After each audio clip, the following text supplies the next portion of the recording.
Don't forget to like, subscribe, and hit the bell to join the shadows. Stay brave if you dare.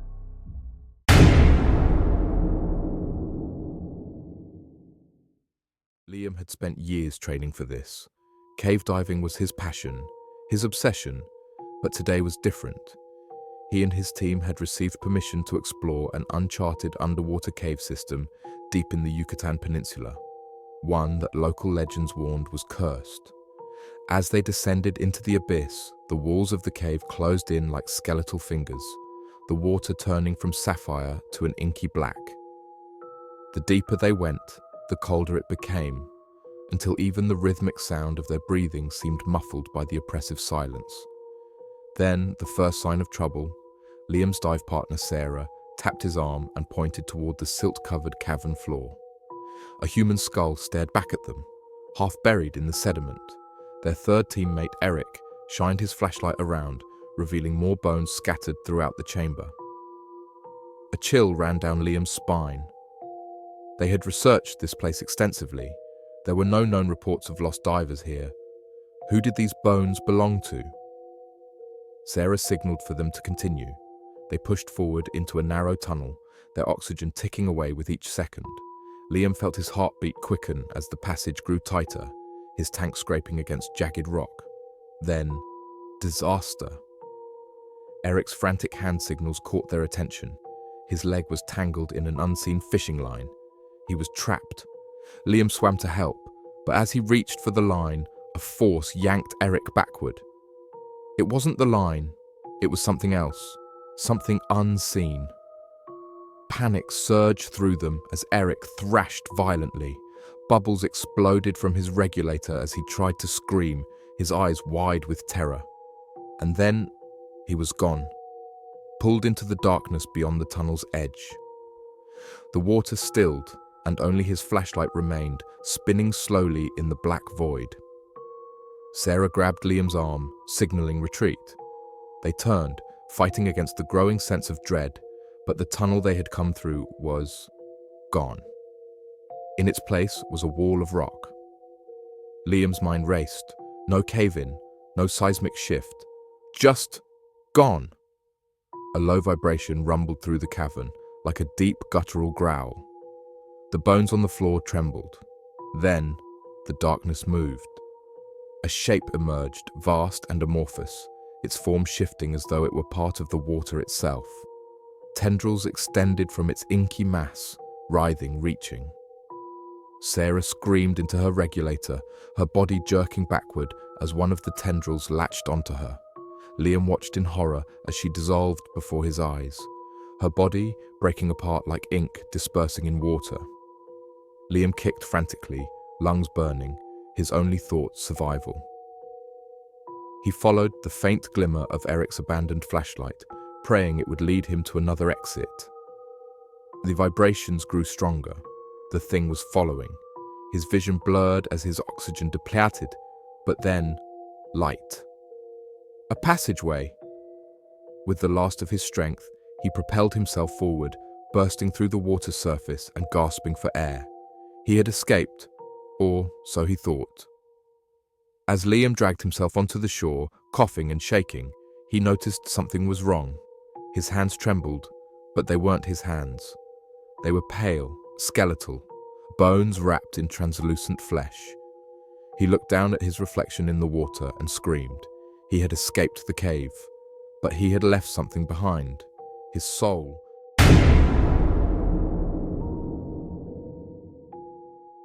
James tightened his grip on his flashlight. The beam barely cut through the dense blackness as he swam deeper into the submerged cave. This was it. The Blue Vein, a labyrinth of tunnels hidden beneath the gulf, largely unexplored, rumored to stretch for miles. His partner, Mia, swam beside him, fingers brushing against the jagged walls for stability. Their third, Nate, followed close behind.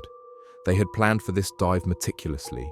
Oxygen levels were steady, visibility limited, but no signs of danger. Until there was. James turned sharply. Mia's wide eyes met his. She'd heard it too, a rhythmic tapping, as if someone Something was knocking against the cave walls from the inside. He flashed his light toward the tunnel ahead. The beam flickered. Then a shadow moved. James froze. No currents this deep, no reason for anything to shift. Then a deafening scream through the water. James spun around just in time to see Nate thrashing. Something was dragging him backward into the dark. His body jerked violently, bubbles exploding from his regulator, muffled cries. Then silence. James and Mia swam forward, fast. The tunnel opened into a vast chamber. They scanned the murky water. Nothing. Nate was gone. A tremor rolled through the cavern walls, a deep, pulsing sound, like the ocean breathing.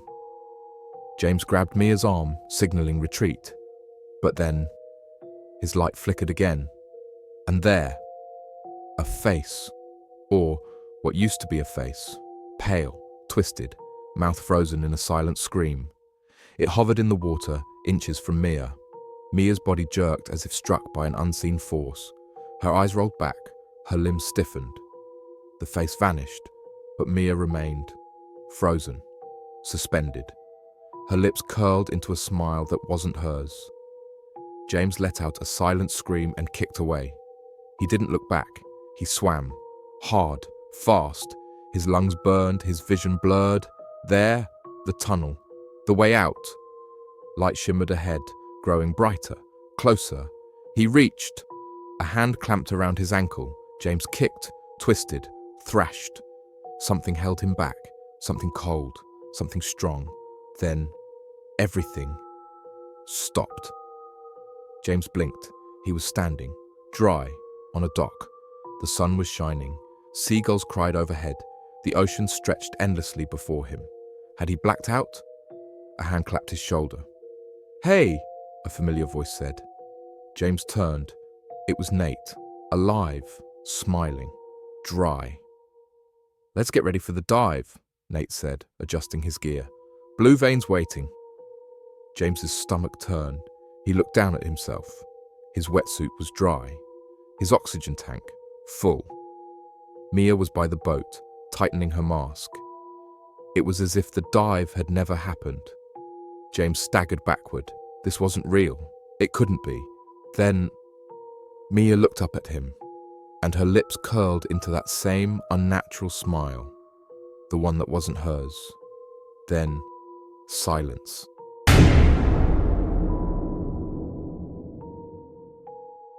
Ethan exhaled slowly, watching the last of his bubbles drift upward into the cold, empty blackness.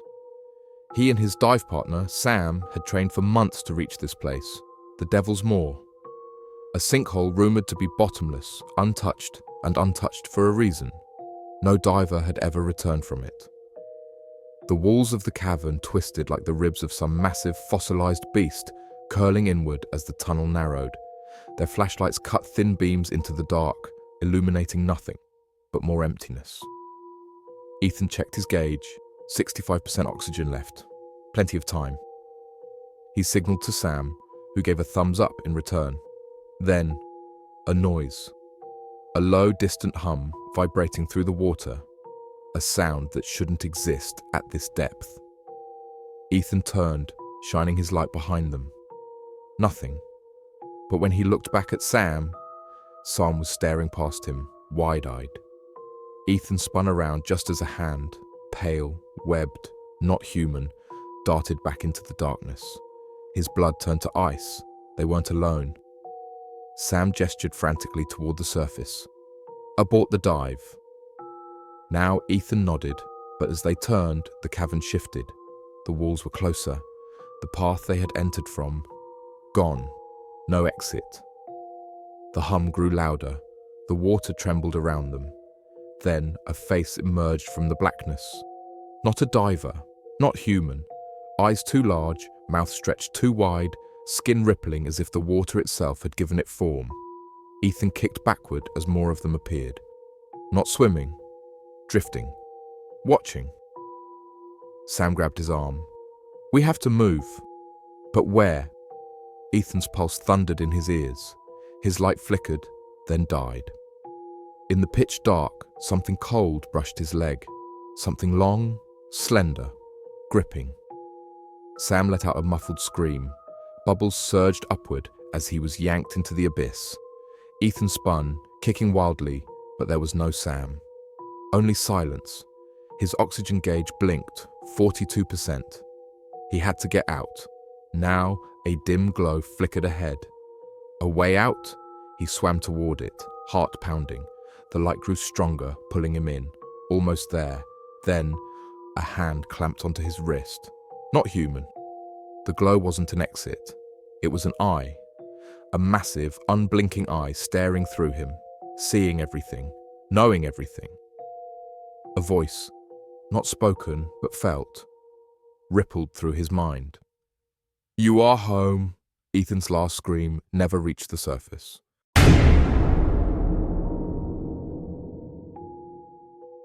A low, distant rumble, faint but growing louder. Ben's mind floated in the abyss, somewhere between reality and the void. Was he dead? Then, a sound cut through the suffocating silence. A sharp, rhythmic tapping. His eyes snapped open. Light, flickering. A dim, ghostly glow filtering through the murky depths. His body wasn't floating. He was still in the cave, still trapped. A pounding in his skull. His lungs should have been filled with water. He should be dead, yet he could breathe. Ben gasped, clawing at his chest. No regulator, no tank. But somehow, he wasn't drowning. The tapping came again, closer. He turned his head. The jagged rock walls of the cave pressed in tight around him. A tunnel stretched ahead, narrow, twisting, vanishing into darkness. The way out? Or something worse? He pushed forward, weak, his body numb, limbs sluggish. Every movement felt wrong. Too slow, too heavy. The water was different, thick, almost alive. Then, a shadow shifted in the distance. Ben stopped. He wasn't alone. A shape floated just beyond the glow. Not Lisa. Too big, too still. His heartbeat thundered. What was it? The tapping resumed. Faster now. Urgent. Right behind him.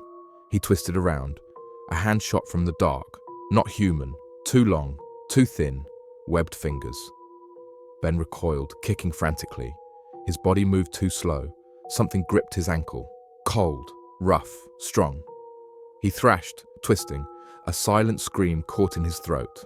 Then, a face loomed from the shadows. Pale. Hollow-eyed. Lisa. But her mouth, too wide. Her lips curled unnaturally. She whispered, "You shouldn't be here." A surge of water, thick, black, suffocating, rushed into his lungs. Ben jolted awake. Air. He was on his back, on land. A flashlight blared in his face. A voice, distant, muffled. "Ben, stay with me." He gasped, choking. His body convulsed. The surface. He was out of the cave. A rescuer loomed over him, wetsuit soaked, face pale with shock. "We lost you for... Jesus, you weren't breathing for nearly 10 minutes. Ben coughed violently. The memory hit him all at once. Lisa, the hand, the voice. He tried to speak, to warn them. She's still down there. But as he looked past the rescuers, toward the mouth of the cave, a figure stood in the shallow water, dripping, motionless, watching. Lisa, only. Lisa never made it out. Days later, Ben sat in the hospital, staring at the news on the TV. They'd recovered Lisa's body. She had been dead for over 24 hours. But that wasn't possible. He saw her. She pulled him through. She whispered to him. A knock at the door startled him. A nurse entered. "You have a visitor." Ben turned. The woman standing in the doorway was drenched, hair dripping, lips pale. Lisa. She smiled. Too wide. "You shouldn't be here." The lights flickered, and the room filled with water.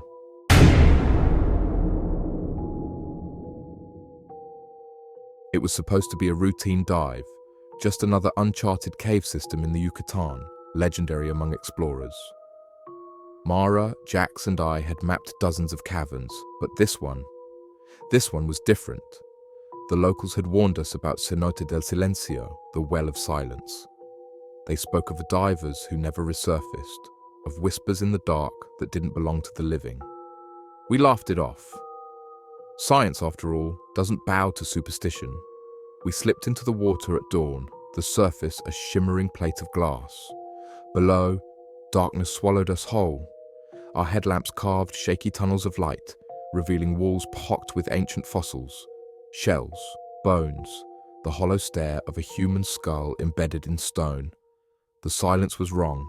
No fish darted through the beams, no currents tugged at our fins, just stillness, thick and suffocating, as if the water itself held its breath.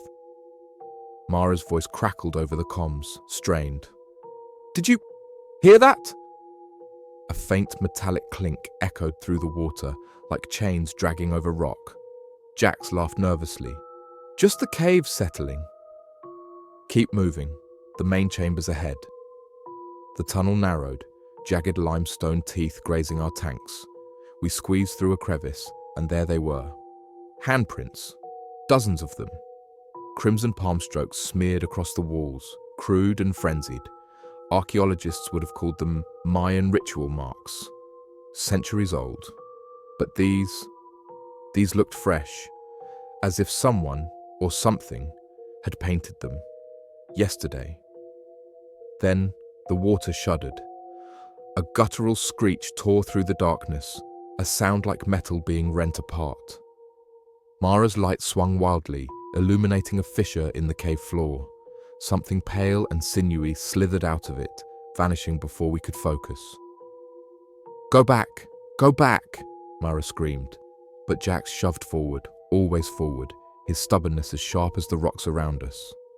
"We're inches from the chamber. We didn't come this far to..." The ceiling dropped. A roar of collapsing stone swallowed his words.